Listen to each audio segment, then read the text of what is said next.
and welcome to wherever you are tonight. Let your breathing slow down naturally and without effort, one gentle breath at a time. The day is finished now. Nothing else is required of you. Let your shoulders soften. Let your jaw unclench. Let the weight of the evening drift away. Outside, the harbor is dim and quiet. Rain rests on old wood. Water folds softly against stone, rope, and hull, and somewhere beyond the dark anchored hulls drift gently with the tide. Tonight, we travel to the age of sail, to wet wood, dim lanterns, distant waves, and the slow creaking of timber in the night. We will spend some quiet time aboard a pirate ship in the 1700s, not hurrying, not forcing the story, just listening, one calm moment at a time. If sleep comes early, let it come. You are safe here. You only need to rest and listen. So close your eyes, settle into the dark, and when you are ready, we begin.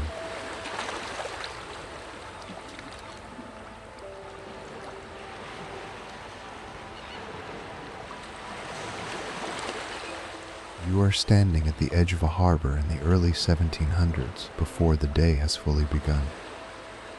The tide lifts the anchored ships in slow, patient motions. Wet rope darkens the quayside. Tar, salt, wood smoke, and old fish sit together in the air. The lanes behind the waterfront are still dim, but the harbor is already awake. Someone rolls a barrel across the stones. Someone calls for a line to be tightened. Gulls turn above the masts and then disappear into the pale morning haze. For a few quiet moments, it is possible to look at the water and imagine only movement. Masts swaying, hulls pressing softly against their moorings. A ship leaving one life behind and carrying another out toward the open sea. But harbors like this are not built for dreaming. You are young, not a boy, but not far from it. Your hands are rough from work you have done since you were old enough to carry a bucket. You have hauled nets in the cold. You have scraped barnacles from hulls for a few pennies a day. You have slept in doorways on nights when the room you rented was given to someone who could pay. Work has always been uncertain. Food has always had to be measured. A room is yours only until someone richer asks for it. A job lasts only until the weather changes, or the owner changes his mind, or the ship sails without needing one more pair of hands. So you stand at the water's edge and watch the ships rock against their moorings. You do not calculate with numbers. You calculate with your body, with the ache in your stomach, the stiffness in your knees, the knowledge that another winter is coming, and you have no savings and no shelter that is certain. For many men, this is where piracy begins. Not with adventure, not with rebellion, with exhaustion, uncertainty, and the hard feeling that every respectable path still leads to the same hunger. The war has ended. The long campaigns against Spain and France that kept thousands of sailors employed on warships and privateers are over, and the men who crewed them have been turned loose on shore. No back pay, no prospects. The dockyards have no work. The merchant fleets are cutting crews to save money. The taverns are full of men with calloused hands and empty pockets, staring at the harbor, trying to figure out what comes next. There is no relief office, no pension, no plan for you. The crown needed you for the war and does not need you now. Some men sign on to merchant vessels. The pay is poor, but it is pay. A few shillings a month, held back by the captain until the voyage ends, if it ends. The work is relentless. You haul canvas in rain that drives sideways. You haul canvas in rain that drives sideways. You pump bilge water through shifts that last all night. You eat what you are given and do not complain, because the captain has the right to punish you for insubordination. and his definition of insubordination is whatever he decides it is on that particular morning. The captains of merchant ships answer to owners who sit in London or Bristol counting their profits. The crew is a cost to be reduced. If 3 men can be made to do the work of 5, 3 men it will be. If provisions run low, the officers eat first and the crew eats what is left. If a sailor falls from the rigging, his name is crossed from the ledger and his wages stop the moment his body hits the water. The Royal Navy is no better. In many ways it is worse. Press gangs walk the streets of port towns after dark. They carry cudgels and a warrant from the crown, and their job is simple: find men who can sail and take them. If you are young and strong and unlucky enough to be caught near the waterfront on the wrong evening, you may wake the next morning aboard a warship you never chose, bound for a sea you never asked to cross. You are not asked, you are taken. This is legal. The Impress Service has the full authority of the Admiralty behind it. Wives wake to find husbands gone. Mothers lose sons overnight. A fisherman steps out for ale and does not come home because he is already being rowed toward a man of war anchored in the roads. Aboard a Navy vessel, discipline is maintained by violence.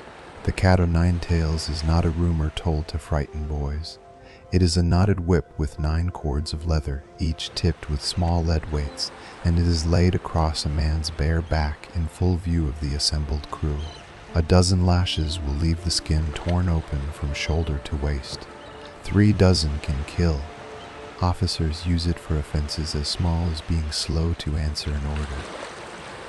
The food is no comfort. Salt beef that is set in brine for months, sometimes years, turned grey and dense as wood. Hardtack biscuit that must be cracked against the table and is often crawling with weevils when you look too closely. Water stored in casks that has gone green and thick with something you try not to name. The pay, when it arrives at all, is months or years late. Men serve entire commissions and never see a coin.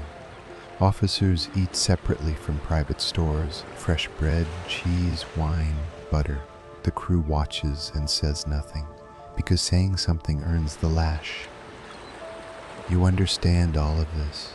You have watched men come back from naval service thinner than when they left, missing teeth from scurvy, missing fingers from accidents aloft, hourly wages that were promised and never paid. And then someone says the word. Pirate. Not loudly, in a tavern late after the candles have burned low. A man who has sailed with one of the free companies sits across from you and speaks carefully. He has come back with coin in his pocket. He is not rich, he is not safe, but there is something in the way he holds himself. Something that looks, from where you sit, like a man who is allowed to say no. They do things differently, he tells you. They elect the captain. If he is cruel or careless, the crew votes him out. The quartermaster, not the captain, settles disputes and divides the take. Every man signs articles before the voyage begins. A written agreement. Shares. Compensation for injuries. Rules that apply to everyone the same. Lose an eye and you receive a fixed payment. Lose a limb and you receive more. The captain takes perhaps 2 shares of any prize. The ordinary crewman takes 1. Everything else is split evenly. You have never heard of equal shares aboard a vessel of the King's Navy. You have never heard of equal shares anywhere. It sounds like a lie crafted to recruit desperate men, but the man across the table has new boots, and you have holes in yours. That is an argument that does not require philosophy. You are not naive. You know the other side. Pirates hang when they are caught. The Navy hunts them with warships and purpose. Colonial governors offer bounties. Trials are short and held near the waterfront, and the gallows are built where every sailor in port can watch the body twist against the sky. The average working pirate in the early 1700s survives roughly 2 years from the day he raises the black flag. 2 years. ended by disease, by battle, or by the noose.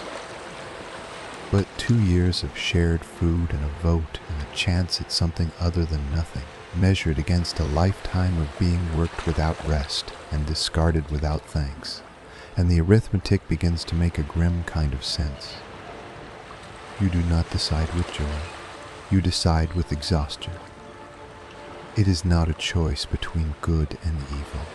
It is a choice between slow ruin and fast risk, between the certainty of suffering and a narrow, uncertain chance at something less brutal. You walk down to the dock before dawn. A sloop sits low in the water, her hull dark, her paint flaking, her rigging mended in places with mismatched rope. She is not a grand ship. She is not a grand ship. She is small and tired and smells of tar. A man at the gangway looks you over. He asks if you can climb rigging. You nod. He asks if you can take orders from a crew, not just a captain. You nod again. He holds out a sheet of paper, the articles. You read them in the lantern light. Shares. Rules about fighting aboard the ship. A clause about keeping your weapons clean and ready. A line about what happens if a man steals from the common store. You sign your name or you make your mark. It does not matter which. The gangway gives slightly under your weight. The deck is uneven and slick with the night's damp. Other men move around you in the half-dark, coiling rope, adjusting lashings, murmuring in low voices. No one greets you. No one threatens you. You are simply another body now, another pair of hands among 30 or 40. The lines are cast off. The sails catch the first breath of wind. The harbor and its cobblestones and its press gangs and its empty promises begin to fall away behind you, shrinking to a line of dark buildings against a gray sky. You stand at the rail and watch it go. Then a voice calls from behind, "Go below." You turn. You find the hatch. You duck your head and descend the ladder into the belly of the ship, one rung at a time, and the sky above you narrows to a square of fading light. And then it is gone.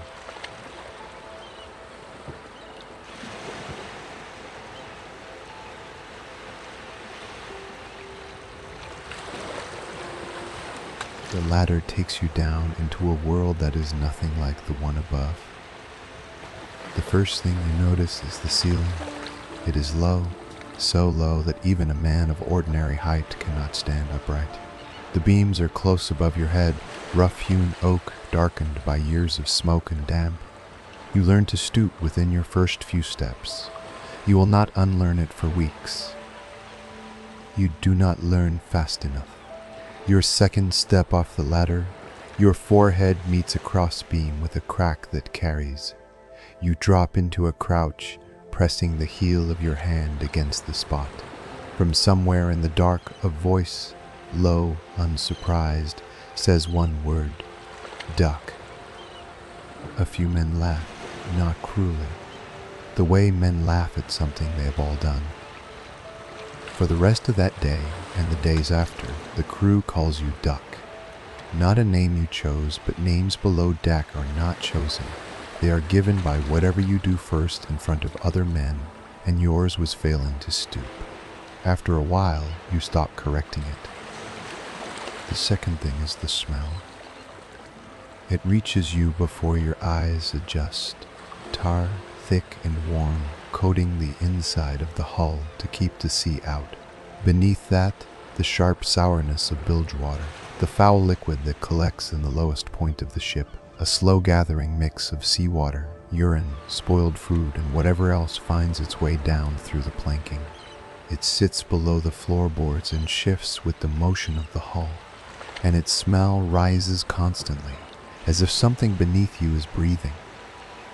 Over everything, the smell of men, unwashed skin, damp wool that is not dried in days, breath and sweat and bodies pressed into a space far too small for the number of people living in it.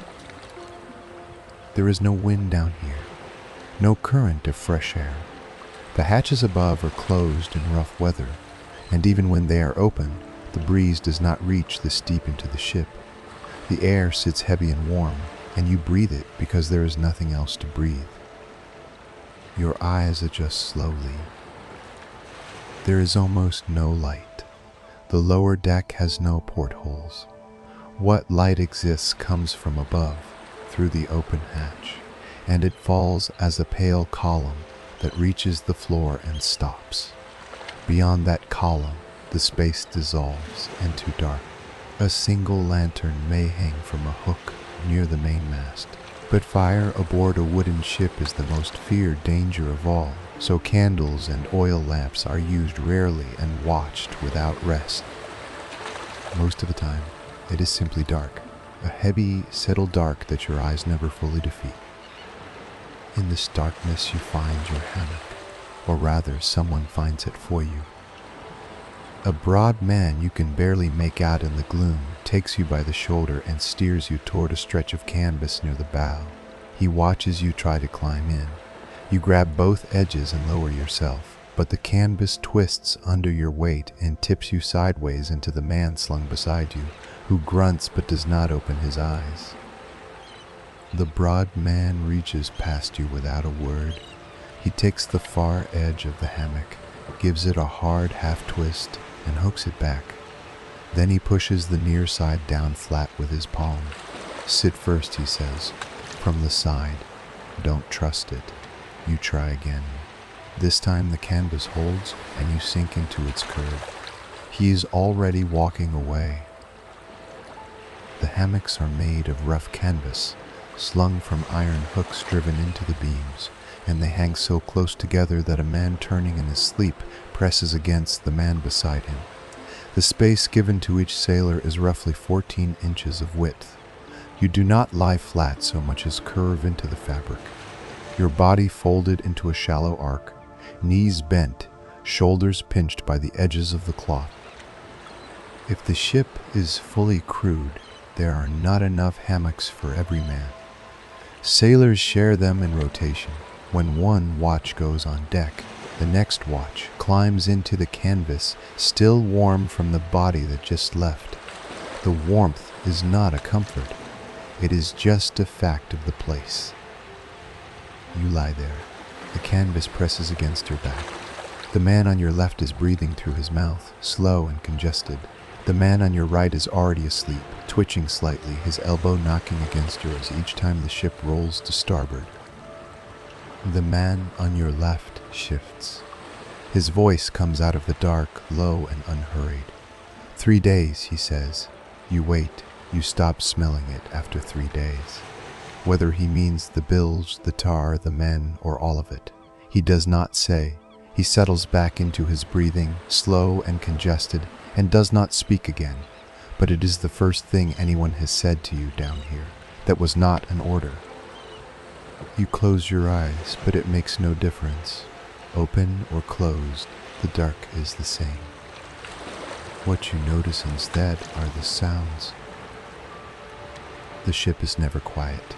Oak and pine flex against each other as the hull moves through the water, and the result is a constant creaking, low, uneven, almost rhythmic at times.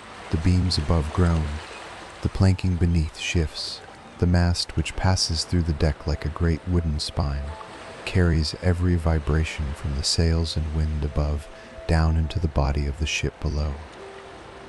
Water moves against the hull with a sound like slow breathing, a deep push and pull, wave after wave, separated by pauses that are not real silence but only the space between one swell and the next. If you listen long enough, you begin to feel that the ship itself is restless, turning in its sleep just as you are turning in yours. Somewhere in the dark, a rope tightens and something shifts. A crate, perhaps, or a barrel not fully lashed down. The sound is small, but it travels clearly in a space where there is nothing else to cover it. And then there are the rats. You hear them before you see them. The quick scrape of claws on wood, fast and then stopping. They live in the hold below, among the stores and the ballast stones, but they come up through gaps in the planking whenever they choose. They are not afraid of you. They have lived aboard ships longer than any man in this crew, passed from vessel to vessel in grain sacks and coils of rope and crates of cargo. They are bold and they are many. In the dark you hear one cross a beam above your hammock. Its feet are light, almost careful. It pauses, you feel nothing, but you know it is there. Then it moves on, unhurried, and the sound fades toward the bow. You learn not to flinch. Everyone learns not to flinch. It is one of the first lessons of the lower deck, that there are things around you in the dark you cannot see and cannot stop, and the only useful response is none at all.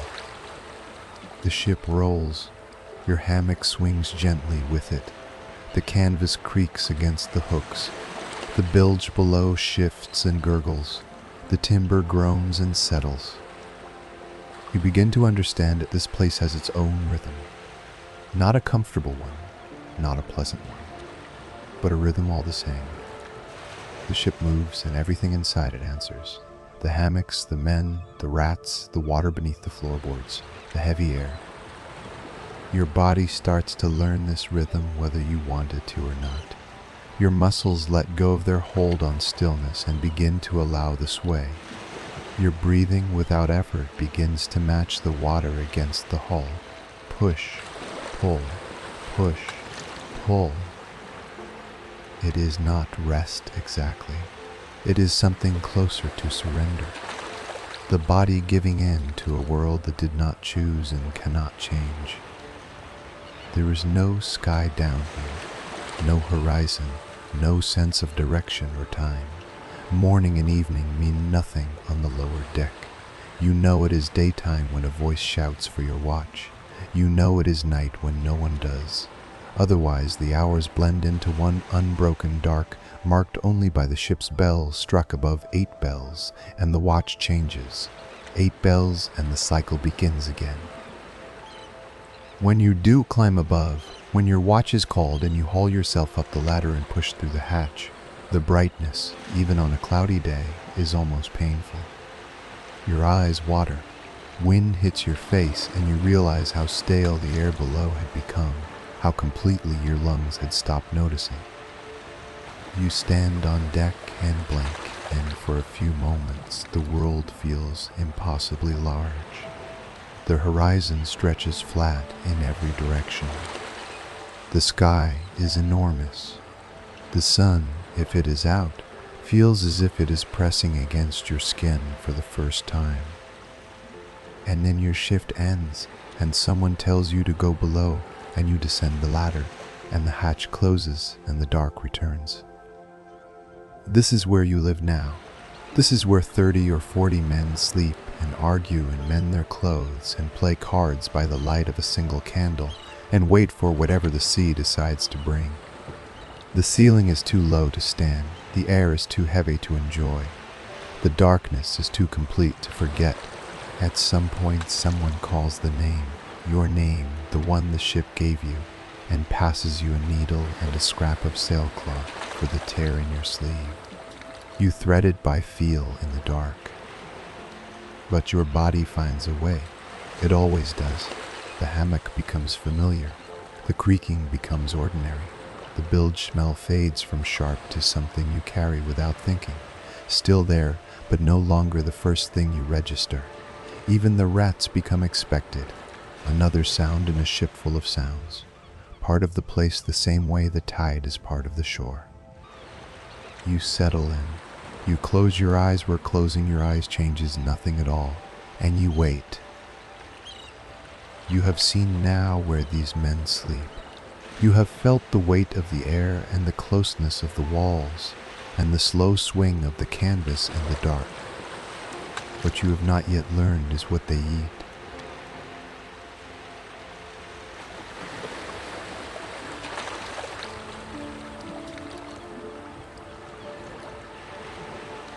The first few days out of port, you eat well enough. There is salt pork that still tastes like meat, bread that still gives under your teeth, maybe an onion passed around in cutting quarters, a handful of dried fruit someone bought dockside for a few coins, fresh water that goes down clear and cool. That window closes faster than you expect. Within a week, the bread is gone. The onion is a memory. Whatever fruit there was has been eaten or thrown over the side, soft and brown. What remains is what was built to last, and what was built to last was never built to nourish. Hardtack is the foundation of life at sea. It is a biscuit only in the loosest sense, a flat pale square of flour and water, baked until every trace of moisture has been driven out. It is so hard that biting into it directly can crack a tooth. Men learn quickly to grip a piece and slam it against the edge of the table once, twice, until it fractures into chunks small enough to chew, or soft enough to soak in water or broth before swallowing. That is hardtack when it is new. After weeks in the hold, stored in barrels where warmth and damp slowly reach it, hardtack becomes something else. Weevils bore into the grain. Small larvae nest in the cracks. You can see them sometimes, pale and curling, when you break a piece open in daylight. Most men learn to eat in the dark. Not because they are told to, because it is easier. In the dim below deck, with only a single lantern at the far end of the mess, you cannot see what moves inside the biscuit. You chew, you swallow. You do not look. Some men tap the hardtack against the table before eating, not to break it, but to knock the weevils loose. They fall onto the wood, and you brush them aside with the back of your hand. After a few weeks, you stop bothering. The weevils are protein. Your body knows this before your mind agrees. The meat is called salt junk. It arrives aboard in barrels, packed in brine so heavy the liquid is nearly solid. The beef or pork inside has been preserved for so long that its color has turned a dull gray, sometimes closer to black. The texture is dense and fibrous, closer to old rope than to anything you would recognize as food. It has to be soaked in water for hours before cooking, and even then, it chews like leather. Some of it is so old, so compressed by years of salt and pressure, that sailors carve it. They whittle the meat into buttons, small figures, little boxes. The grain holds shape like soft wood. Men wear buttons on their coats made from beef that was salted before they were born.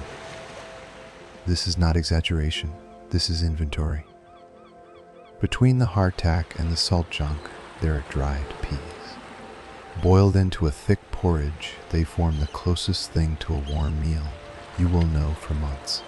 The cook, if the ship has a proper cook, which is never guaranteed, prepares them in a large iron pot over the galley fire, stirring until the mass thickens into something that fills the stomach, even if it barely feeds the body. You eat from a shared wooden bowl. You eat with your hands, or with a spoon carved from bone if you own one. You eat what is in front of you, because there is nothing else. Now consider the water. Fresh water is stored in wooden barrels in the lowest part of the hold. In port it is clear. Within days at sea, the wood begins its work. The inside of the barrel leaches tannins and sugars into the liquid. Warmth accelerates growth. Within 2 or 3 weeks, the water turns green. A film develops on the surface, slime, algae, the beginning of something alive. Small larvae appear. The water thickens. It develops a smell that sits between stagnant pond and old vinegar. You drink it anyway. You have no choice. This is the only water aboard. You lower a cup into the barrel, push aside whatever floats on top, and bring it to your mouth. It goes down heavy and warm and faintly sour. Your stomach tightens. You swallow again. This is where grog enters the story. The word itself would come later, but the practice is already old by the time you are at sea. Someone discovered, long before anyone understood why, that mixing rum with the ship's water made it bearable. The alcohol cut through the slime. A squeeze of lime juice masked the worst of the taste. The result was still foul by any land-bound standard, but at sea it was the closest thing to relief. Grog is rationed. Twice a day, usually. A half pint of rum mixed with water and whatever citrus or sugar might be available. Men line up for it the way they line up for nothing else. It is not celebration. It is medicine that nobody calls medicine. It numbs the stomach. It warms the chest. It softens the edges of a day that has no softness in it. For a few minutes after your ration, the ship feels almost tolerable. Meals aboard a pirate vessel follow a rough rhythm. The day has watches and duties, but the meal is the only true break, the only hour when the work pauses and the body is allowed to simply sit. Men drift toward the galley or, in fair weather, up onto the open deck where the air moves and the light is good. They settle on coiled rope, on upturned crates, on the deck planks themselves, backs against the gunwale, legs stretched out. The cook ladles peas porridge into wooden bowls or sets out the day's hardtack and salt junk on a broad plank laid across two barrels. There is no bell, no announcement. Men simply know. You find a spot near the foremast, cross-legged on the deck, your bowl warm in your hands. Around you, a loose circle forms, not arranged, not assigned, just the way men fall into place after enough days together. There is a man across from you, older, thick-set, with a rope burn scarred white across 3 fingers of his left hand. He has been at sea longer than some of the crew have been alive. He does not talk much during the watches, but at meals he opens up, the way a door opens when the latch has been lifted from the other side. Not wide, just enough. He watches you break your hardtack and frown at it. "Soak it," he says, not unkindly. He nods at your grog. Break it in half, drop it in. Give it a slow count of 30. It won't taste better, but your teeth will thank you in a year. You do as he says. The biscuit softens into something closer to paste. He is right, it does not taste better, but it goes down easier, and the grog cuts through the stale flour enough that your stomach does not clench. He shows you another trick. He takes his own piece of hardtack and raps it against the edge of the plank. 3 sharp knocks, then holds it over the side of the bowl. A few revels drop out, pale and wriggling. He flicks them off the rim with his thumb. "There," he says. "Now you've got the meat course and the biscuit course separate, very civilized." Someone to his left, a young Breton, gap-toothed, still pink from sunburn, laughs at this. A real laugh. Short and surprised, like he had forgotten the sound was in him, and it catches. The man next to him grins. You feel your own mouth pull at the corners. It moves through the circle, the way warmth moves through a whole plank in the afternoon sun. Not fast, not forced, just arriving. For a moment, the food does not matter. Near the edge of the group, 2 men play dice on a square of canvas spread flat on the deck. The stakes are nothing. A pinch of tobacco, first turn at the wash bucket, the right to choose a hammock spot. One of them rolls and swears softly. The other scoops the dice up without a word and rolls again. It is not gambling so much as it is something to do with the hands while the jaw works through the salt junk. The man with the scarred hand is talking now, low and steady. A story about a voyage years back, a ship out of Kingston that ran so low on provisions the men ate the leather chafing gear off the rigging, boiled it for hours in seawater. He tells it the way you tell a story you have lived inside long enough to find it funny. Not the suffering itself, but the fact that you are still here to sit in the sun and describe the taste of boiled leather to men who have not tried it yet. Tasted like a boot, he says, which it nearly was. Someone asks if the chafing gear was better than the salt junk. He considers this seriously, tilting his head, and says he would call it a draw. More laughter, quieter this time, the kind that settles into the chest rather than leaving it. The Breton offers you his last piece of hardtack. You shake your head, he insists, pushing it across the plank with 2 fingers. I ate too fast, he says, though you both know that is not true. You take it, you nod. There is no ceremony to it, just one man deciding that another man's hunger is a little sharper than his own today. Around you the circle holds. Men chew slowly. Someone hums a few bars of something. Not a full song, just the melody drifting out and then stopping, as if he thought better of it. The dice click softly on the canvas. The ship rocks and the water hisses along the hull, and the sun is warm on the side of your face. This is the meal, not the food. The food is terrible. The food has been terrible since the 2nd week and will go on being terrible until you see land again. But this, the circle, the voices, the unhurried minutes between one watch and the next, this is the thing you did not know you needed.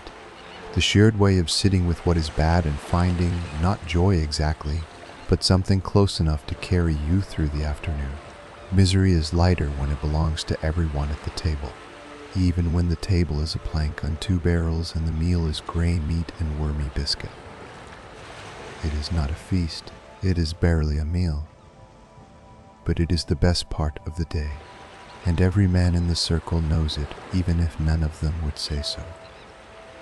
What you notice after the first few weeks is not a single sharp moment of hunger, but a slow adjustment. Your stomach stops expecting more. The cramps that came at first, the body protesting the gap between what it needs and what it gets, begin to fade, not because you are fed, but because the body has learned to ask for less. You lose weight.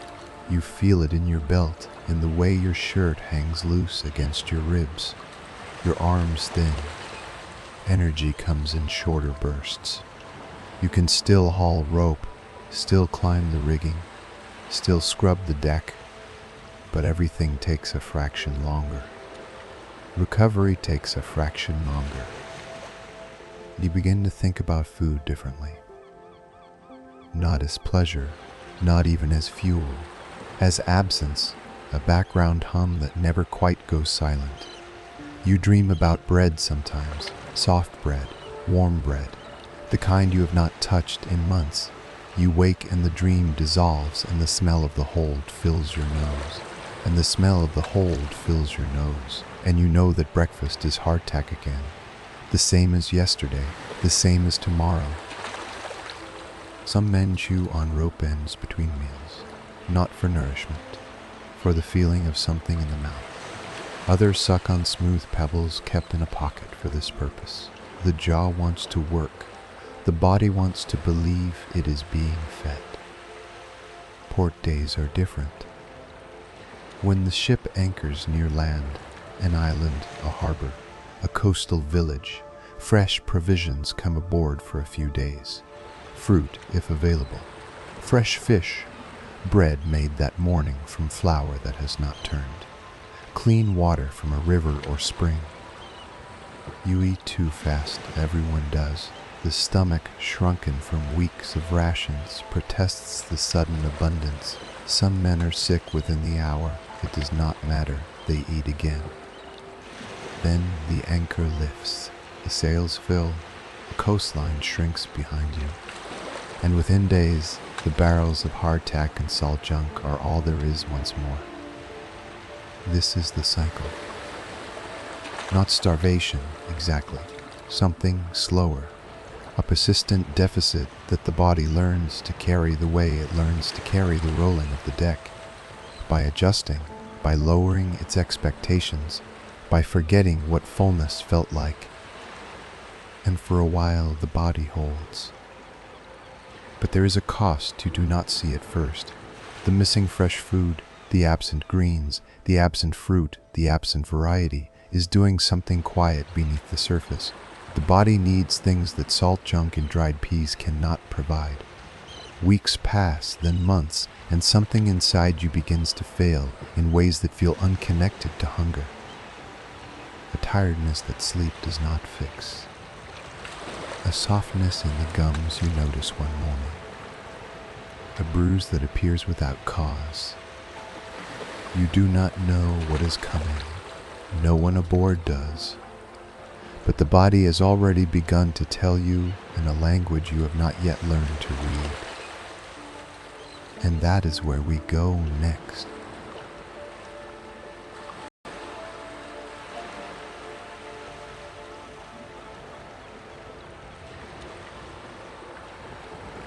It starts with tiredness.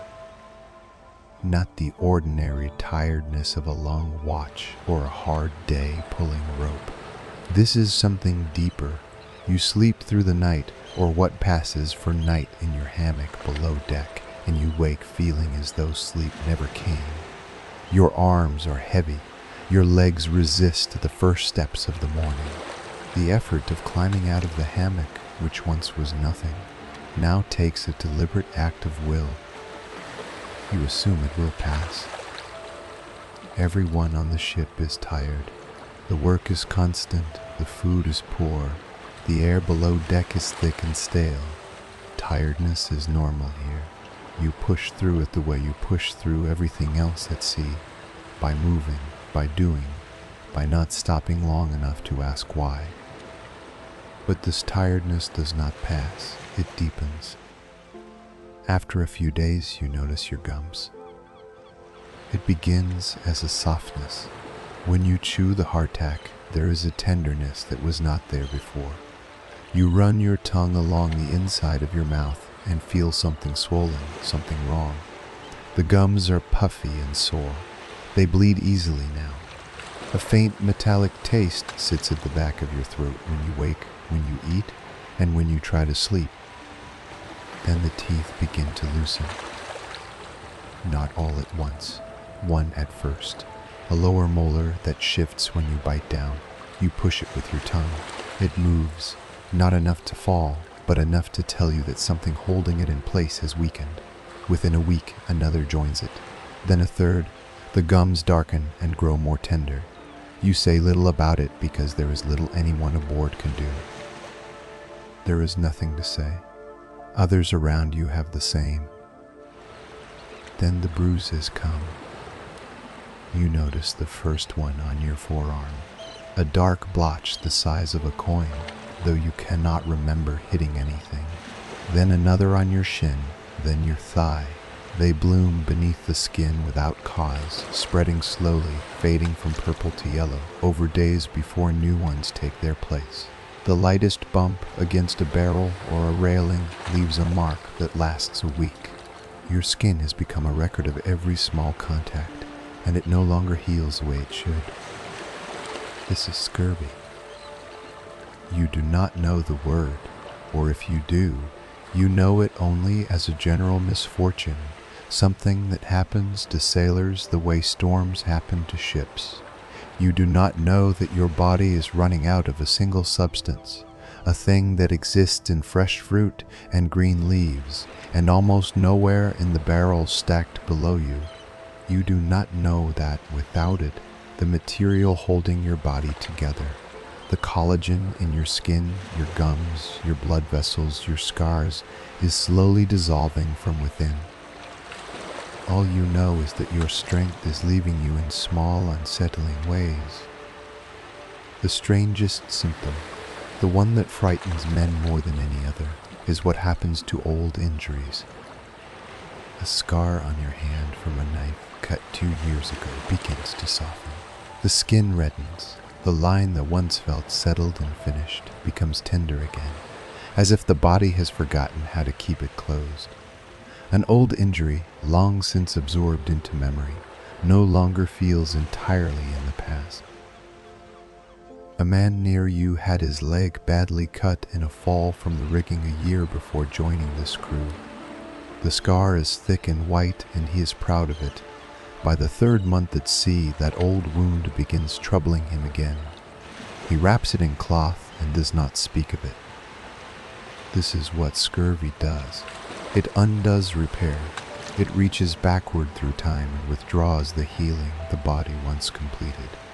The present becomes fragile, and the past becomes dangerous again. Your joints ache. A deep, slow pain that settles into the knees and ankles and will not leave. Movement helps briefly, but rest brings it back. Lying in the hammock at night, you feel the soreness radiating through your legs like a low, steady heat. Sleep comes in fragments. You shift and shift again, trying to find a position that does not press against a bruise or pull against a joint that has stiffened in the hours since you lay down. Your mood changes too. This is less visible, but the men around you can see it. You are quieter, more irritable. The things that once passed without comment, a shoulder bumped and a narrow passage, a delay in the meal, now feels sharp and personal. The mind, starving alongside the body, loses its tolerance for the small frictions of a crowded ship. Silence becomes easier than speech. Some men become listless. They sit against the rail and stare at the water with an expression that has gone somewhere beyond tiredness. They do not respond immediately when spoken to. They move slowly, not from defiance, but from an erosion of will that even they cannot explain. The body is pulling the mind down with it. And all of this is happening without any real treatment available. The ship's surgeon, if there is one, is often not a surgeon at all. On many pirate vessels, the role falls to whoever has the steadiest hands or the strongest stomach. The carpenter, perhaps. The cook, someone who once watched a barber work in port and remembered a little more than the others. His tools are simple and limited, and rum serves as consolation as much as remedy. There are no medicines in any way you would understand.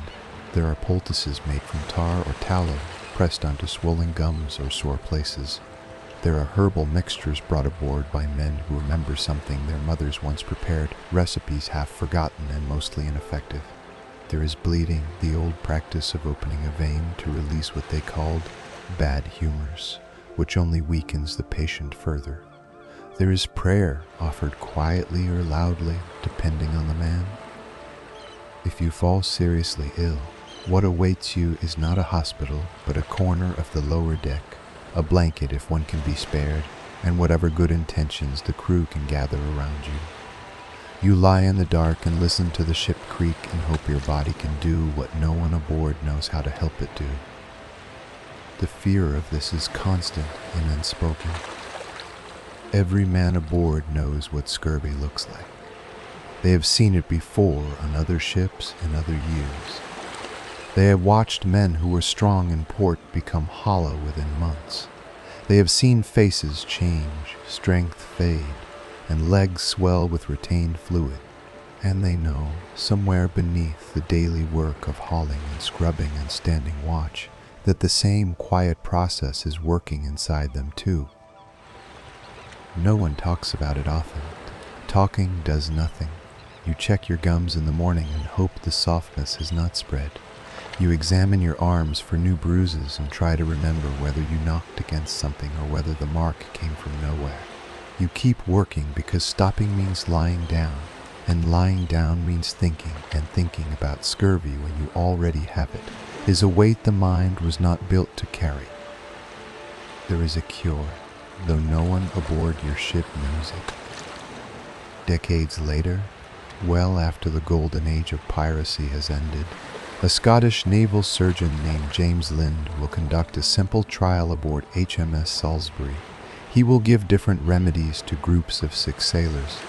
The men who receive oranges and lemons will recover within days. The rest will not. It will take even longer after that for the Admiralty to act on his findings.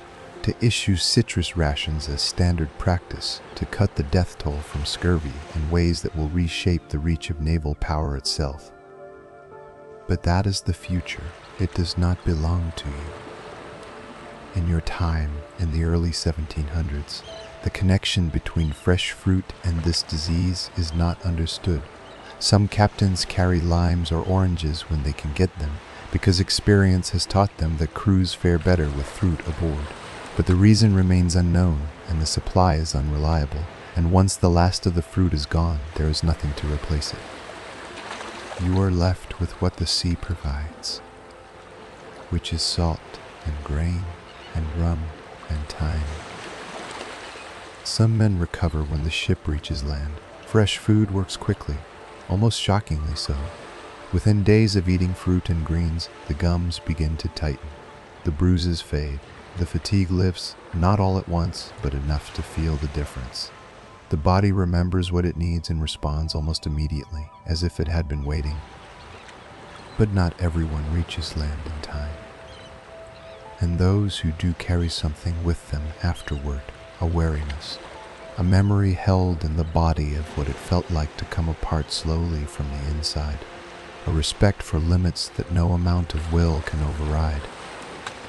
You lie in your hammock tonight and feel the dull ache in your joints, the tenderness in your gums, the heavy tiredness that will not lift no matter how long you rest. The ship sways beneath you. The wood groans. Somewhere above, a man on watch coughs into the wind.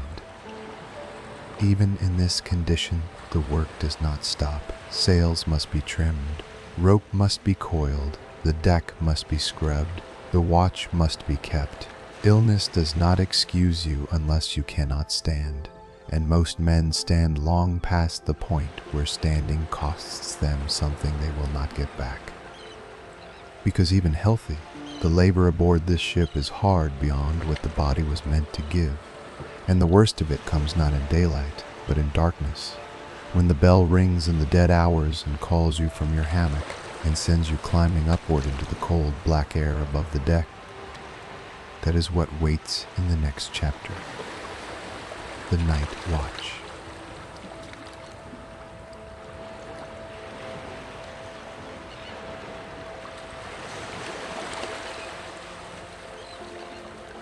Someone shakes your shoulder in the dark. You do not hear words at first, just the pressure of a hand and the low mutter of the man whose watch you are taking. 4 hours. Your turn. You have been asleep for what feels like minutes. Your hammock is still warm. The bodies around you breathe in ragged rhythm, pressed together in the hole like cargo. The air below deck is thick with sweat and tar, and the sour smell of men who have not washed in weeks. You swing your legs down and your feet find the deck, slick with condensation. Your joints ache. They always ache now. You pull on your coat, damp, stiff, never fully dry, and make your way toward the ladder. The hatch opens and the cold hits you like water. Below deck, the air was warm. Not comfortable, but warm in the way that closed spaces full of breathing bodies become warm. Up here, the wind finds every gap in your clothes. It presses against your chest and pulls heat from your skin so fast your breath catches. This is the part no one tells you about the Caribbean. The days are hot enough to blister bare shoulders, but the nights, especially on open water, carry a wind that cuts. And when the ship is crossing the Atlantic, when the trade winds push hard from the northeast, the cold is real. It settles into your hands and feet and stays. You stand for a moment on the main deck, letting your eyes adjust. There is no moon tonight. The sky is cloud-covered, and the only light comes from a single lantern near the helm, kept dim to preserve the helmsman's night vision. Everything else is black. Not the black of a shuttered room, the black of open ocean where the horizon disappears and the sky and the sea become one darkness. The helmsman nods at you. He is a quiet man, older, with deep lines around his mouth. He holds the wheel with both hands and watches the compass card floating in its brass bowl. He does not speak. There is nothing to say. Your post tonight is the lookout. You walk to the mainmast and look up. The ratlines disappear into the dark above you, a lattice of tarred rope climbing toward nothing visible. 30 meters, perhaps 100 feet. The platform at the top, barely wide enough for one man to stand, is somewhere up there, lost in the black. You begin to climb. The ropes are rough under your hands, hemp, coated in Stockholm tar to keep the salt from rotting them. The tar makes them stiff and sticky in the heat, but in the cold it hardens and the ropes feel like ridged iron beneath your fingers. Your hands are already cracked from weeks of hauling line. The tar fills those cracks and stings. You do not look down. There is nothing to see below except moving darkness. Each step is a matter of feel. Your bare foot finds the ratline, tests the tension, and presses your weight upward. The ship rolls beneath you and the entire web of rigging sways. You sway with it. You learned this weeks ago. You do not fight the movement. You become part of it, loose-jointed and animal, climbing the way a creature climbs a swaying tree. The wind gets stronger as you rise. Down on deck it was cold. Up here at the height of the futtock shrouds where the ropes angle sharply inward, it cuts through your coat as if the cloth were not there. Your fingers are numb. You can feel the shape of the rope, but not its texture. You reach the platform. It is barely a meter across, a small wooden ring with a low rail open to the sky. You step onto it and the mast sways gently beneath your feet. A rhythm separate from the deck below, slower, wider. You are alone.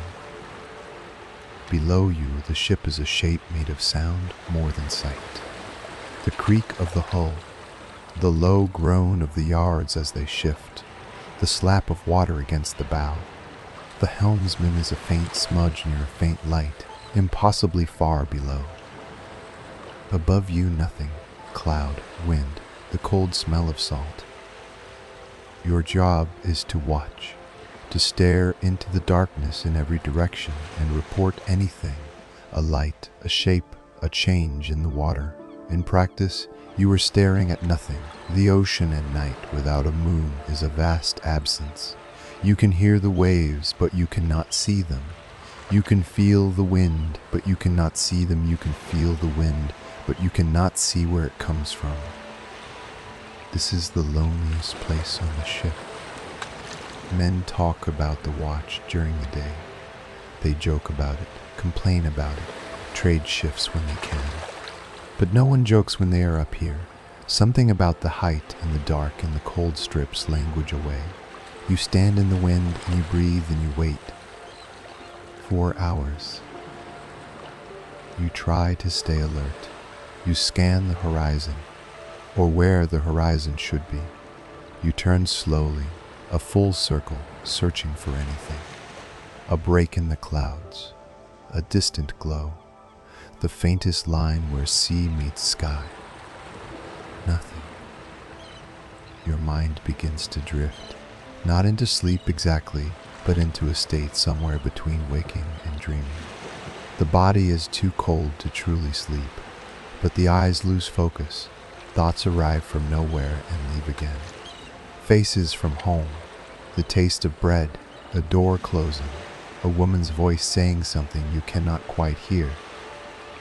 This is what chronic exhaustion does. Weeks of broken sleep, 4 hours on, 4 hours off, day and night, wear the mind into something thinner.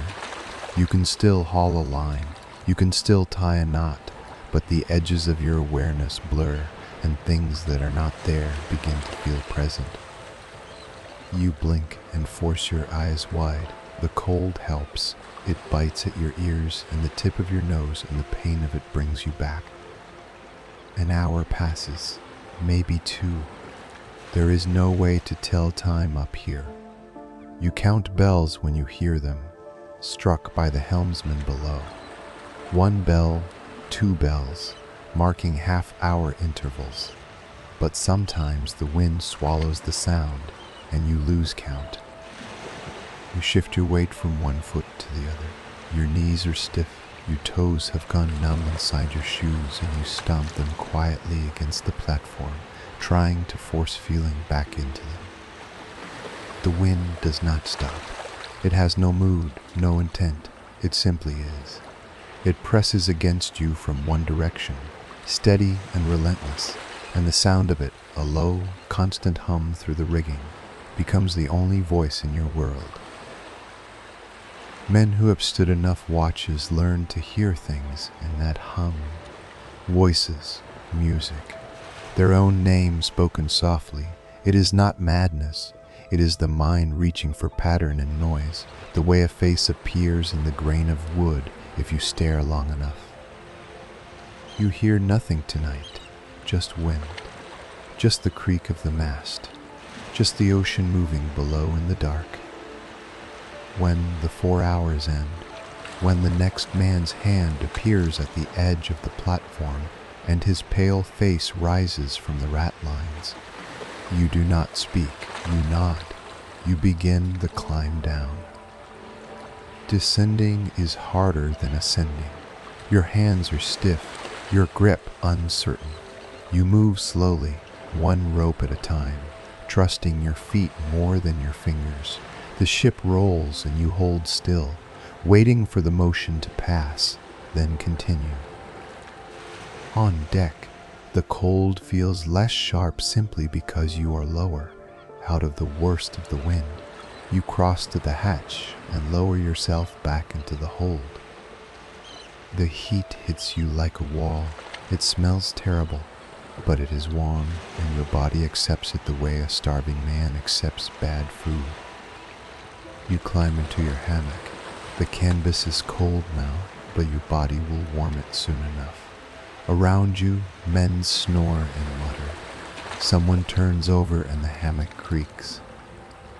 You close your eyes. 4 hours until the next call.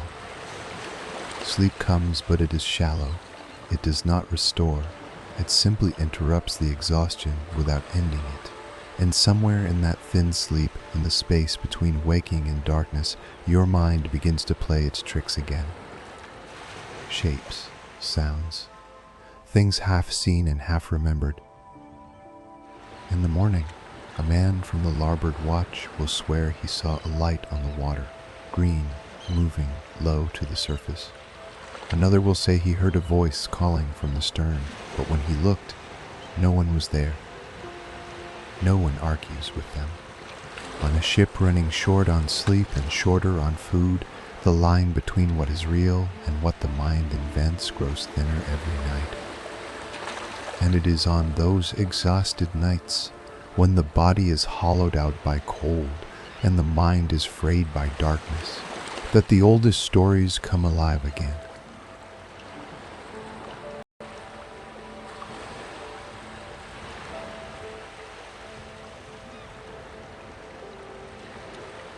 You cannot sleep. You are lying in your hammock in the dark below deck, eyes open, staring at nothing. The hold smells of tar and sweat and damp wool. Around you, 30 men breathe and shift in their canvas beds, packed so close you can feel the nearest hammock brush yours when the ship rolls. Your body is exhausted. Your gums ache. Your hands are raw from rope and salt. But your mind will not quiet. It has been weeks since the last landfall. You are not sure how many, and something in you has come loose. A flicker at the edge of your vision when you close your eyes. A hum below hearing that comes and goes. You know in some distant way that this is what happens when the body runs too long without proper sleep or food.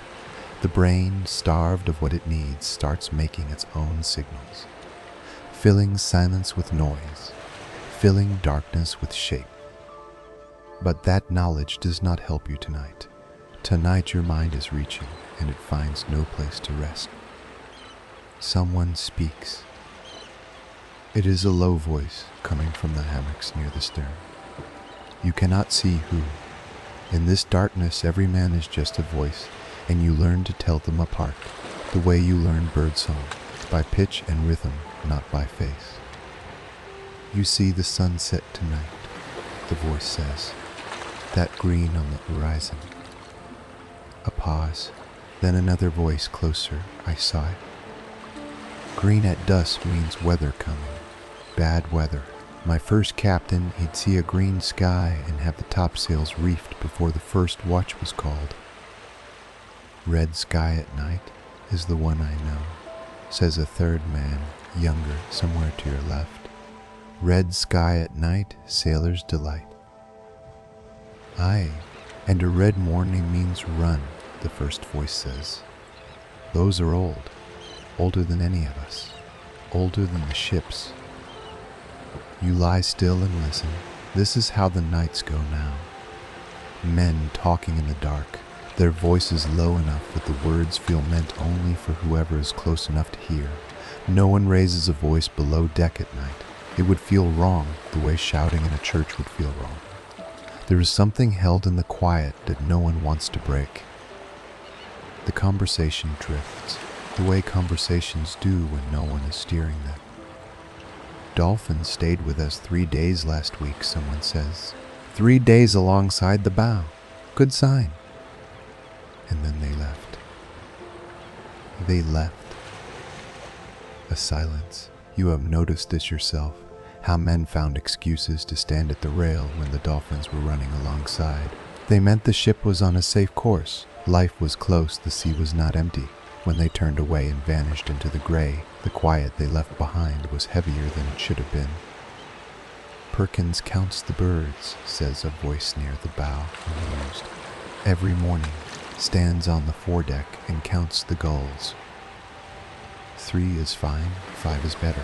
1 alone is a warning. This from Perkins himself, apparently unembarrassed. My father counted them, his father counted them, you can laugh. No one laughs. You notice that. On land, someone would have laughed. Out here, where the rules are unwritten and older than anyone aboard, no one dismisses what another man watches for. You do not know when you stop finding it strange. Weeks ago, probably. The sea has a way of wearing down the part of you that insists on explanation. Remember that new hand who whistled on the Revenge, says a voice from deep in the hold. A different tone now, not amused, not arguing. Warning. Christ, barely off the dock. Just a tune, coiling rope and whistling like he was walking through a market. 3 men were on him before he'd finished the bar. No one hit him. Didn't need to. The looks were enough. He went white, never made another sound on that ship that wasn't an order or an answer. You have learned this rule yourself, though no one explained it directly. Whistling calls the wind, not the kind you want, but the wrong wind, the killing wind that rips canvas and snaps spars. You do not whistle. It is not written in the Articles of Agreement. It does not need to be. It lives in the crew the way a prayer lives in the body of someone who has said it every morning since childhood. Felt, not reasoned. The talk goes quiet for a moment. The ship groans. Timber flexing against the water, the sound so constant you forget it, until silence makes it loud again. Then the man from Bristol speaks. You know him by his voice, low, unhurried, with an accent that rounds the edges of his words. He does not talk often, and when he does, the others listen. I want to tell you what I saw off the Azores, he says.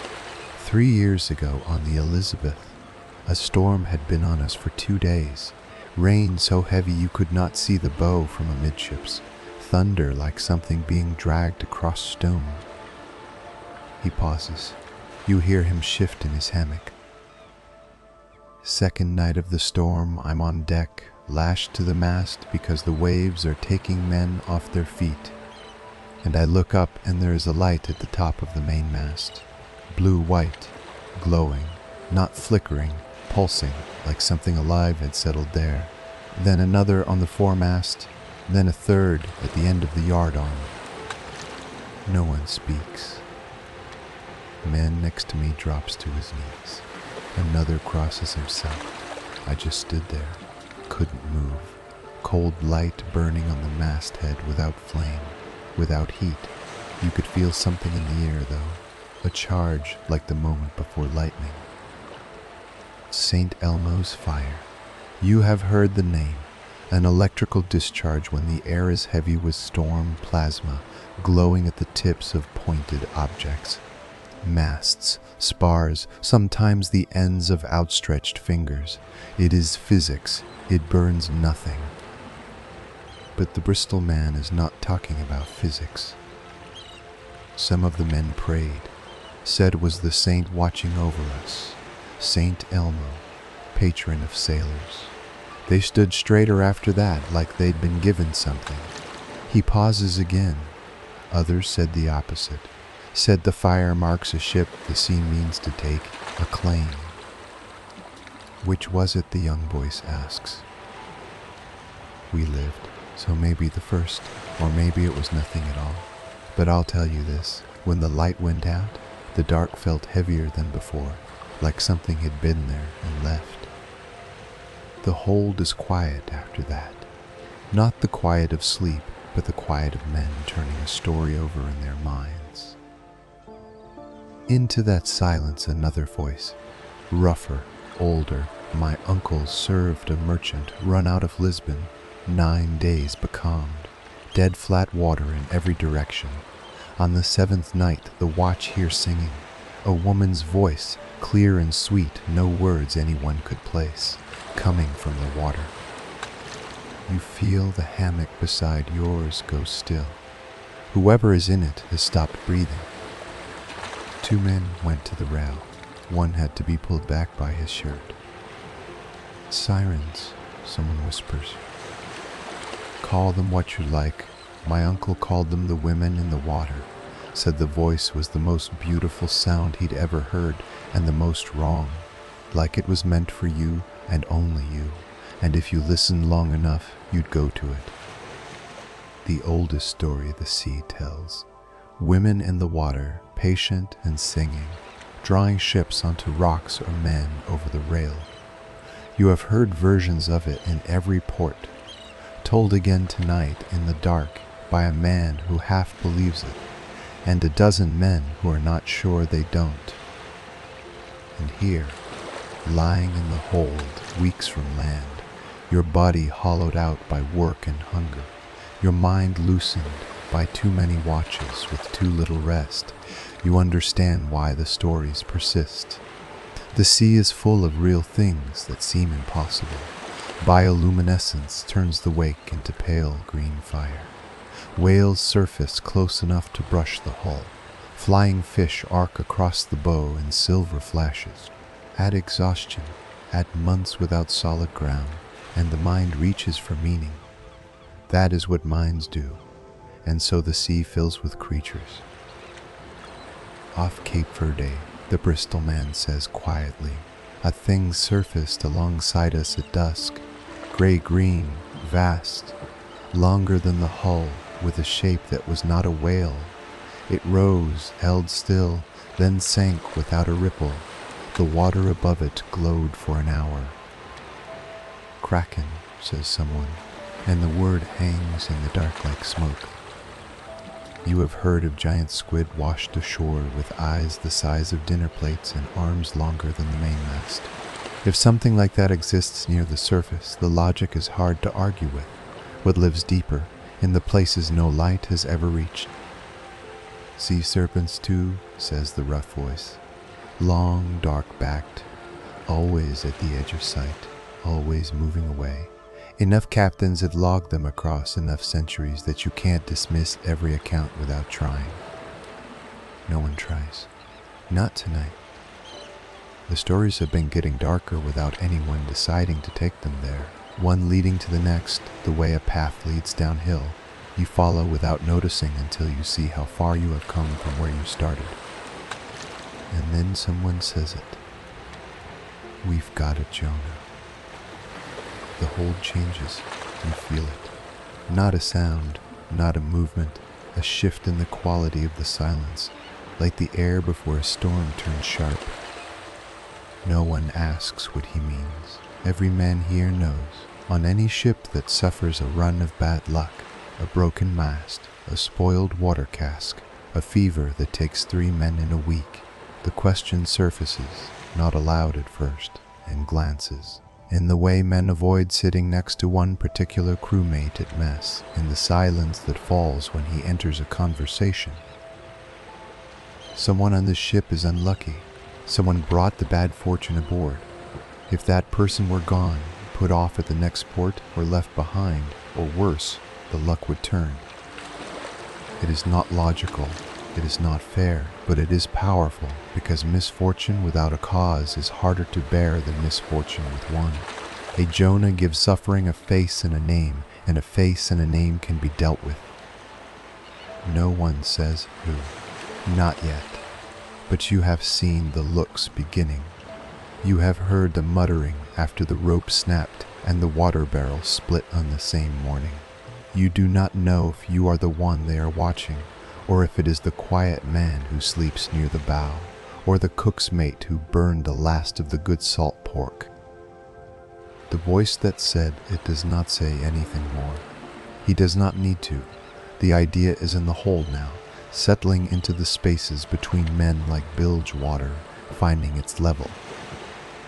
The talk fades after that.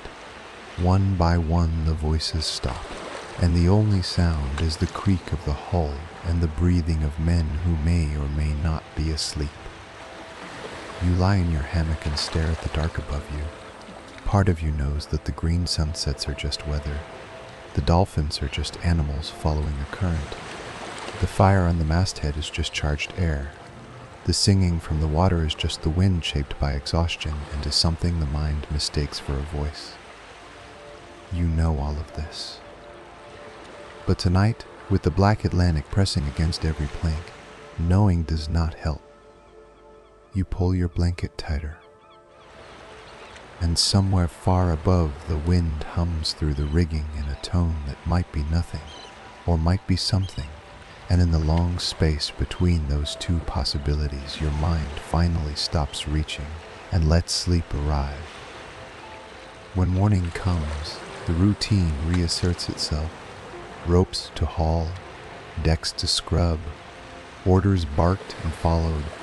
The daylight pushes the night stories back into the shadows where they wait. But the routine feels different now, thinner, more brittle, as if the ship and everyone on it has been balanced on something fragile for a long time, and the slightest change, a torn sail, a shift in the wind, a shape on the horizon, could break the pattern open entirely. And soon enough, it will.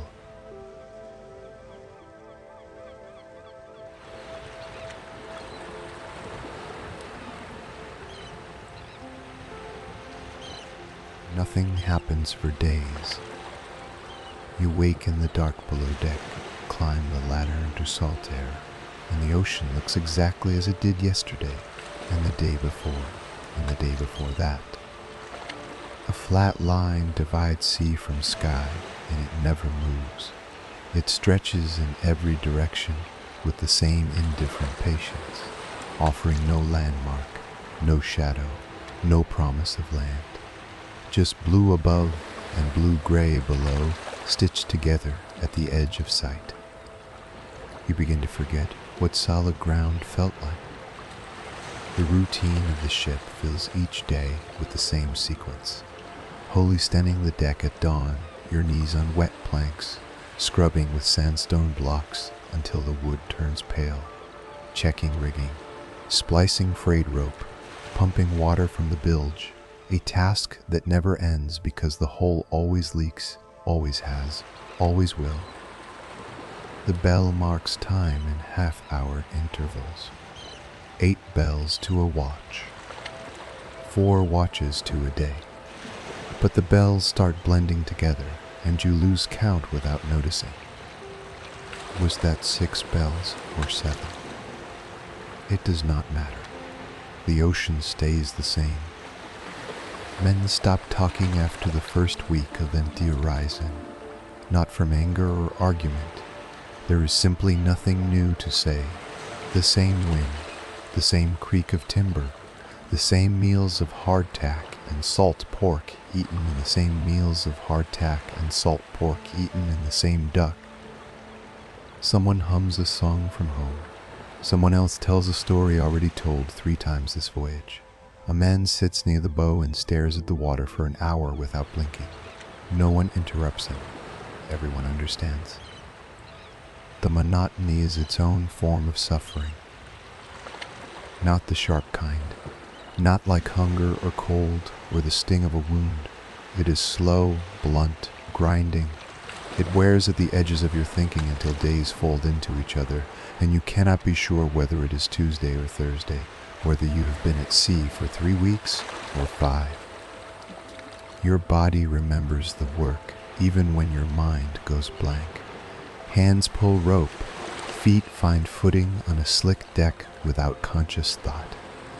You eat when food comes and sleep when the watch ends, but the hours between feel hollow and shapeless, like someone scooped the weight out of time and left only the shell.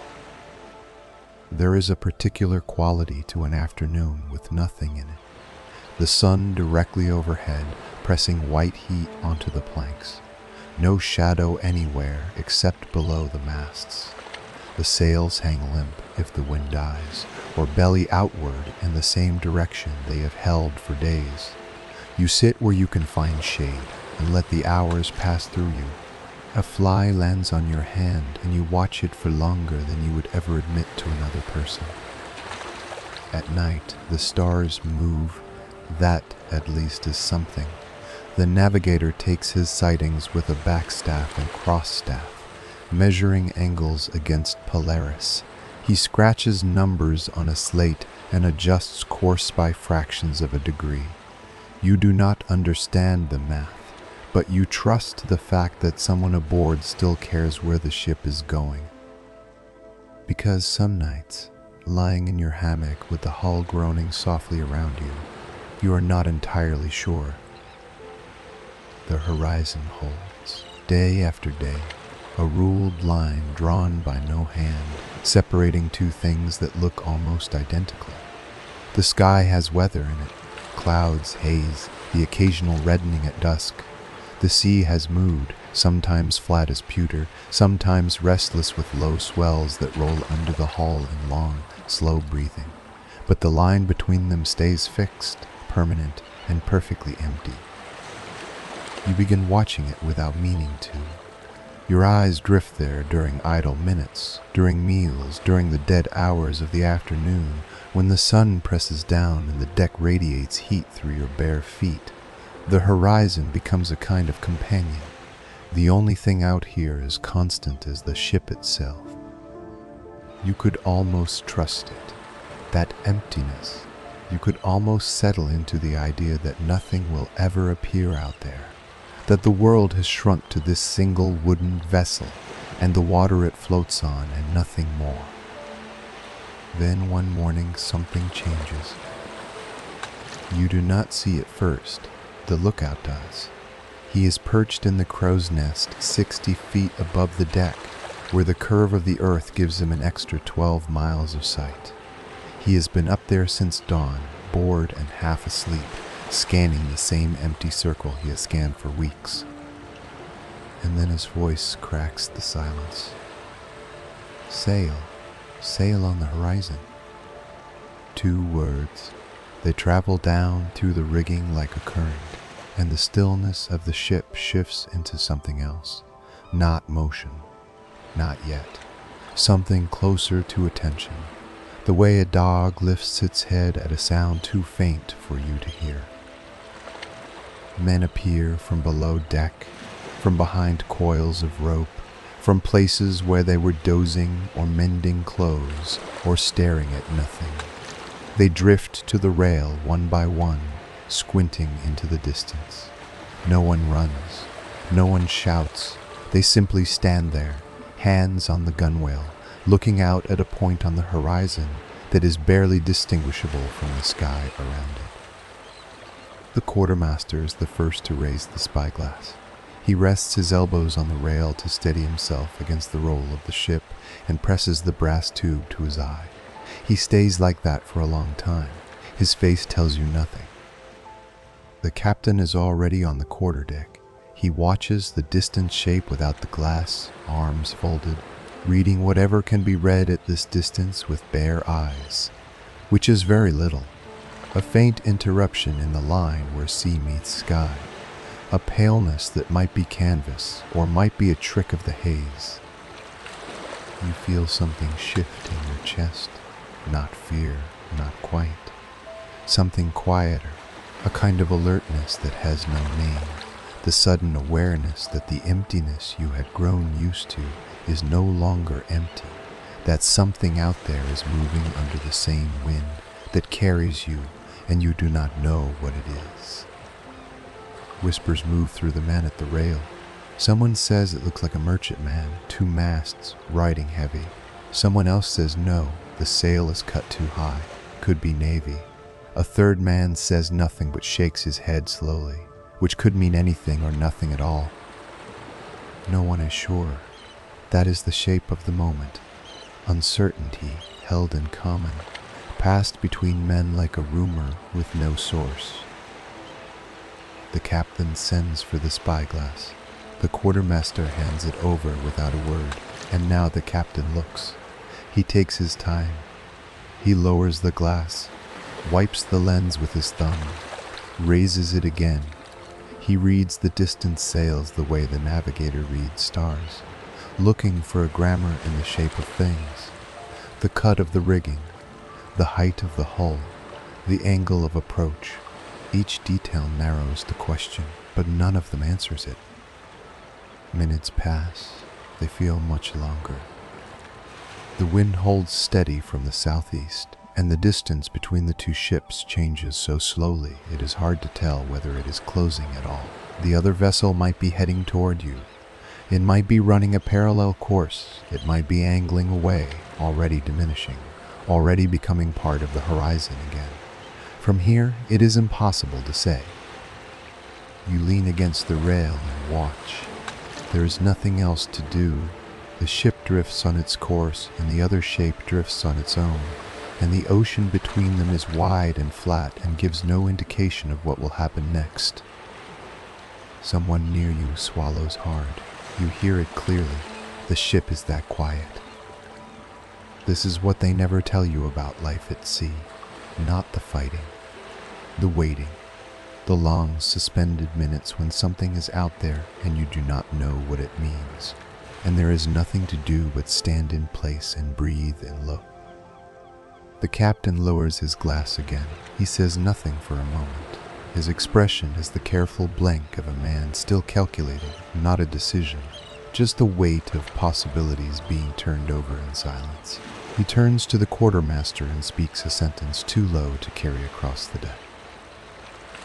The quartermaster nods and looks back out at the horizon, and then you notice the sky.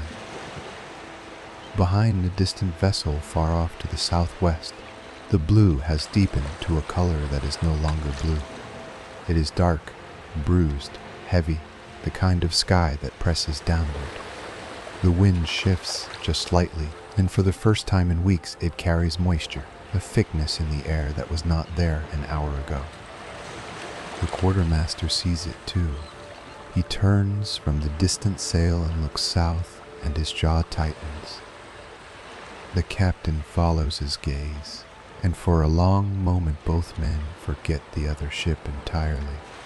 They stand motionless, reading the sky the way they just tried to read those faraway sails, but this time there is no ambiguity in what they see. The captain speaks. Reef the topsails, secure everything below. No one mentions the other vessel. No one asks what it was or where it was heading, or whether it carried sugar or cannons or men like you. The question simply falls away, unanswered, overtaken by something larger and older and entirely indifferent to the concerns of small wooden ships You look out once more toward where the sail was. Already it is harder to find. The darkening sky has swallowed the line between sea and air, and the pale shape that held your attention for the last half hour is dissolving into the general gray. In a few more minutes it will be gone, folded back into the horizon as though it were never there. The crew moves now, but not toward the rail. They move to the rigging, to the hatches, to the lines that hold the sails open. The work is familiar, and there is no need for orders beyond the first. Hands know what to do when the sky turns that color. The ocean is deciding for you. It has been deciding all along, pushing you forward on its current, holding you in its rhythm, and now drawing a curtain of weather across the one thing that broke the emptiness. Whatever that ship was, wherever it was going, the sea has taken it back. The wind picks up. The first drops of rain hit the deck in fat, scattered circles that darken the wood. The storm is coming, and it does not care what flag you fly.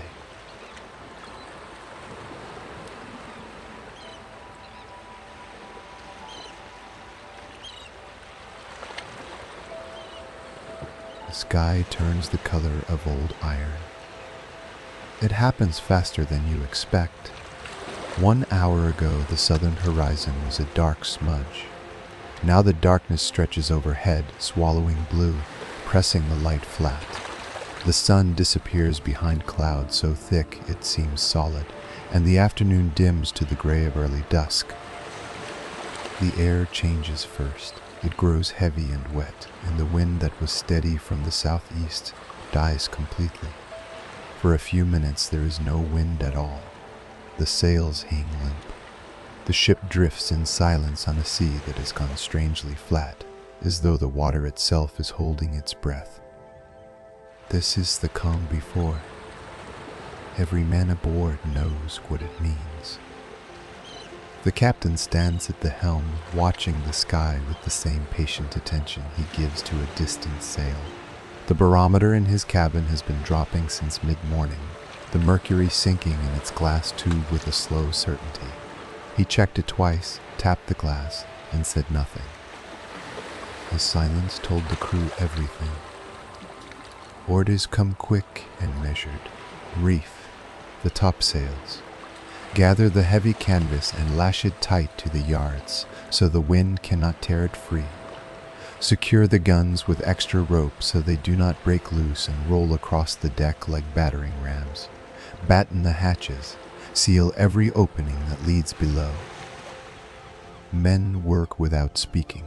You haul on lines with hands already slick from the humidity, pulling wet canvas into folds and tying reef knots with fingers that move from memory. The bosun checks each lashing twice. Anything loose on deck becomes a weapon in high wind, a barrel, a bucket, a coil of rope, and everything must be tied, stowed, or thrown overboard.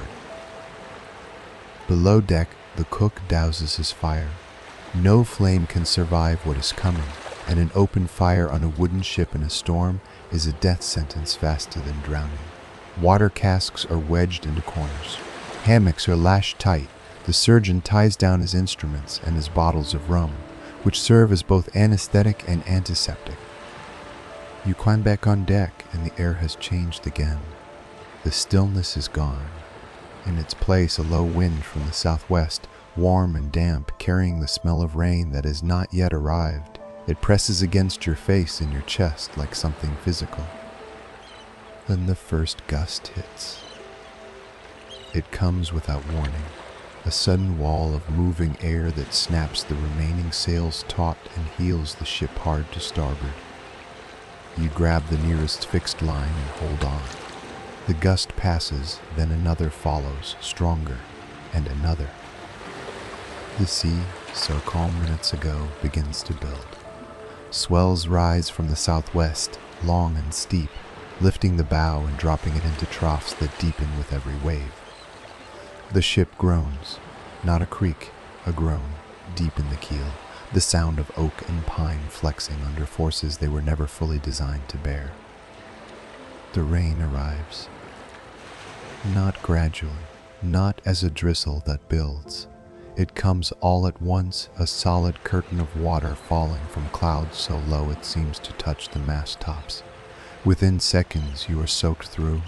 Within a minute you cannot see the bow of your own ship. The world shrinks to a few feet of gray water, gray air noise. And the noise is immense. Wind and rain together produce a roar that drowns all speech. The captain shouts orders from the quarterdeck, and you cannot hear him even though he is 30 feet away. Men relay commands by hand signal, by grabbing shoulders and pointing, by mouthing words into the wind and hoping someone reads them. Lightning breaks the darkness. For half a second, the entire ship is lit white. Every line, every face, every wave crest, frozen in a flash so bright it burns shape into your vision even after the dark returns. You see men crouched along the rail, gripping rope, their faces tight and pale. You see the mainmast bending, actually bending under the pressure of wind on bare wood and rigging. Then thunder, not distant, not the slow rumble of a faraway storm. This is close, sharp, a crack that seems to split the air directly above you. You feel it in your chest, in your teeth. Another flash. In that frozen instant you see a wave rising off the port bow, taller than the forecastle, its crest shredding into foam that the wind tears sideways.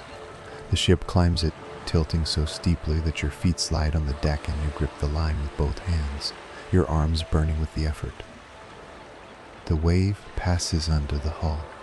The ship drops into the trough behind it, and green water pours over the bow, rushing aft in a knee-deep flood that drags at your legs and pulls loose debris toward the scuppers. You hold on. There is nothing else to do.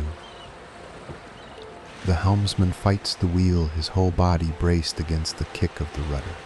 2 men help him, one on each side, using their weight to hold course. The ship wants to turn broadside to the waves, the most dangerous position, where a single large swell could roll her over completely. They will not let that happen. Minutes pass, or hours, you cannot tell. Time has collapsed into a single unbroken present, and that present is wind, water, noise, and the effort of holding on. A line snaps somewhere above, and the loose end whips through the dark with a sound like a pistol shot. Someone cries out, you do not know who. You cannot see more than a few feet in any direction. The ship rises on another swell, hangs at the crest for a terrible suspended second, and drops again. Your stomach lifts into your throat and then falls. Water hits your face so hard it stings. Lightning again. You catch a glimpse of the sea, an endless field of white-capped peaks, moving, shifting, crashing into each other under a sky the color of charcoal. It is vast and terrifying and too large to understand. Your mind stops trying to make sense of it and instead goes quiet, focused only on your hands, your grip, the rope burning against your palms. Hold on, that is all. Hold on. The storm does not ask your permission. It does not negotiate. It simply continues, with a force so far beyond anything human that resistance feels almost foolish. You are not fighting the storm, you are enduring it. And endurance right now means nothing more than keeping your fingers locked around the line and your feet planted against the base of the mast. The captain has stopped giving orders. There are no orders left to give. The ship is as secured as she will ever be. The helmsman holds the wheel. The rest is up to the hull, the rigging, and whatever keeps the keel from splitting. You close your eyes. Not from exhaustion, though you are exhausted, but because there is nothing to see. The darkness and the rain have made sight useless. You hold on by feel, the texture of the rope, the pitch of the deck, the rhythm of the swells passing beneath you. And somewhere inside the noise, you find a strange, thin thread of quiet. Not silence. The storm is still roaring, but your mind steps back from it just slightly. The way you stop hearing a constant sound once it has been there long enough. The wind becomes background. The rain becomes weight on your shoulders. The ship's groaning becomes a pulse, steady and low, and you let your breathing match it. In, out, rise, fall. There is nothing to decide, nothing to plan, nothing to fear that is not already happening. You hold on and you breathe. And slowly, so slowly you do not notice at first, the intervals between the largest waves begin to stretch. The ship still pitches, still rolls, but the drops are not quite as steep. The wind still howls, but the sharpest edge has dulled, just slightly, just enough for you to feel the difference in the way the rigging hums. The lightning moves east. The flashes come less often, and when they do, they are softer, more distant, illuminating clouds far away rather than the deck beneath your feet. The thunder follows later each time, 5 seconds after the flash, then 8, then 12, the storm pulling away like a tide going out. You open your eyes. The rain is still falling, but through it you can see the outline of the mast, the bow, the faint shape of another man crouched 10 feet away, still holding his line, still breathing. The worst has passed. The wind drops to something that sounds almost gentle after what came before. It still moves through the rigging, but it hums now instead of screaming. The sails, what remains of them, flutter softly against the yards. A halyard taps against the mast in a loose, uneven rhythm. Tap, tap, tap, tap. The sea is still rough, but the swells have lengthened and rounded. The ship rides them the way a tired body settles into a chair, heavily, gratefully, without resistance. She rises on each crest, pauses at the top, and slides down into the trough with a slow, rocking motion that feels almost deliberate, almost kind. The rain thins. What was a wall becomes a curtain, then a veil, then a soft mist that clings to your face and your arms and your hands. It is warm, Caribbean warm. It carries the smell of open ocean, of salt and distance and clean air. Men begin to loosen their grips. Fingers uncurl from ropes. Shoulders drop. Someone exhales long and slow, and the sound of it is clear in the new quiet. No one speaks, not yet. Words feel too sharp for this kind of softness. The helmsman eases the wheel. The ship steadies, finding her line, settling into a gentle heading that the current and the fading wind decide together. The rudder barely moves. There is nothing left to steer against. You let go of the line. Your hands are raw, the skin red and creased from hours of gripping. You flex your fingers slowly. They ache, but the ache is distant, muffled by something heavier and warmer spreading through your body. You realize how tired you are. Not the sharp tired of a crisis, the flat, soft kind that comes after, the kind that does not fight. The deck is wet and warm beneath your feet. Water still runs to the scuppers in thin, quiet streams, draining the last of the waves that broke over the bow. The sound is small and steady. It sounds like a brook, like something that belongs to meadows and hillsides, not to the open sea. But here it is. You sit down where you are. Your back rests against the base of the mast. The wood is solid and warm from the hours of rain, and it holds your weight without complaint. It has held the weight of canvas, wind, and storm for longer than you have been alive. The mist drifts over the deck in slow, loose shapes. Through it the sky is beginning to clear from the west. Not bright, not yet, but lighter than it was. The faintest suggestion that somewhere above the thinning cloud there is still open sky, still stars waiting to come through. The ship rocks gently, port to starboard, starboard to port, a rhythm so even and so slow it feels less like motion and more like breathing.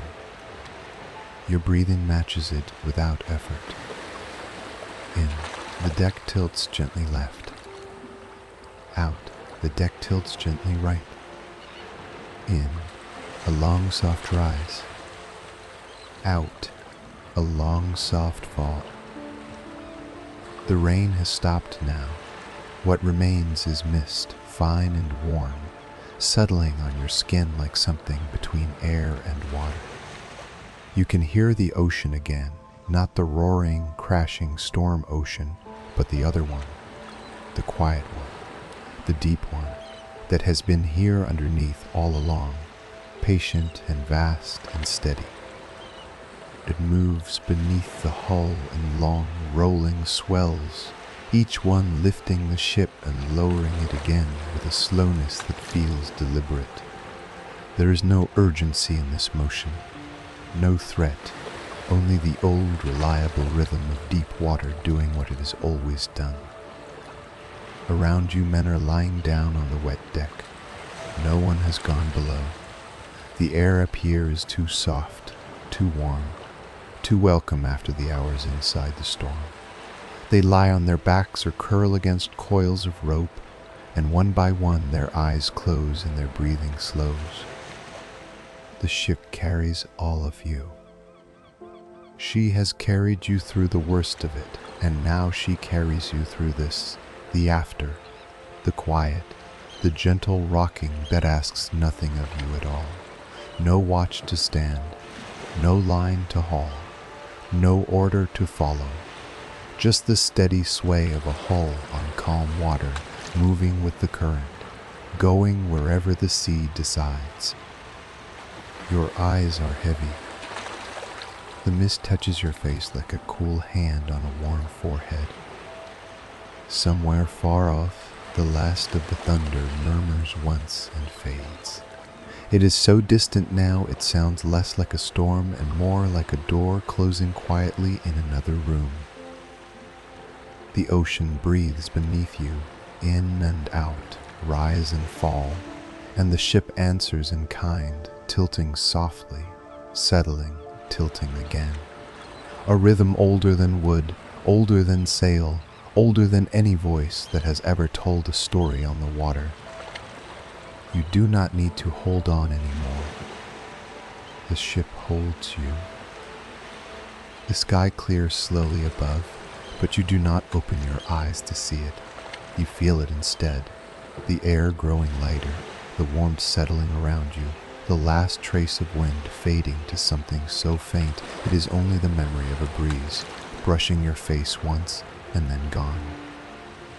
The ocean rocks the ship, back and forth, back and forth, and the sound of the water against the hull is the last thing you hear, soft, steady, constant, as everything else fades gently to silence and to dark and to rest.